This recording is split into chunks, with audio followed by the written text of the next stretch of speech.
India एक rich country है in terms of culture, history, diversity and is also home to one of the world's largest and most vibrant LGBTQIA+ community. Despite this vast diversity, इस community के members को India में आज भी बहुत struggles का सामना करना पड़ता है. From societal rejection to legal battles, this community has faced and continue to face enormous challenges. आज हम जानेंगे इस कम्युनिटी के लिए क्या प्रोग्रेस हुई है इंडिया में, what are the ongoing challenges and how the fight for equality continues.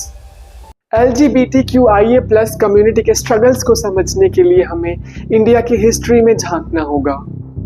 For decades, Section 377 of the Indian Penal Code criminalized unnatural sexual acts, जो कि मोस्टली टारगेट करते थे सेम सेक्स रिलेशनशिप को. ये law हमने British India से inherit किया है एंड इस लॉ की वजह से बहुत सालों तक इस कम्युनिटी के मेंबर्स की आवाज दबी रही. And they marginalized the entire community and forced them to live in the shadows. Despite this adversity, few allies and activists never gave up the fight for justice. In 2018, India witnessed a landmark victory when Supreme Court decriminalized same-sex relationships by reading down Section 377. ये एक बहुत ही बड़ा step था इस community के rights के लिए. ये डिसीजन डिक्लेयर करता है consensual sexual acts between two adults should not be criminalized. इसके बाद बहुत सारे इंडियंस को जो इस कम्युनिटी का पार्ट है एक होप मिली ताकि वो फ्रीली घूम पाए, फ्रीली अपने आप को एक्सप्रेस कर पाए without any fear of legal consequences. बेशक लीगल बैटल्स ये लोग जीत गए हैं, लेकिन आज भी बहुत सारे मेंबर्स इस कम्युनिटी के स्ट्रगल करते हैं ताकि सोसाइटी उनको एक्सेप्ट करे. इनके साथ डिस्क्रिमिनेशन होता है, वायलेंस होता है, इवन उनकी फैमिली तक उनको छोड़ देती है सोसाइटी के प्रेशर में आके. उनको फोर्सफुली कन्वर्जन थेरेपीज के लिए भेजा जाता है, फोर्सफुली उनकी शादी करा दी जाती है in order to cure their condition. Transgender community के साथ तो काफी बुरा होता है. उनको तो बेसिक राइट्स तक नहीं मिलते, जैसे कि access to education, health care, employment. Studies के अकॉर्डिंग ट्रांसजेंडर कम्युनिटी में सबसे ज्यादा अनएम्प्लॉयमेंट रेट होता है, जिसकी वजह से सरवाइव करने के लिए उनको या तो भीख मांगनी पड़ती है या सेक्स वर्कर बनना पड़ता है.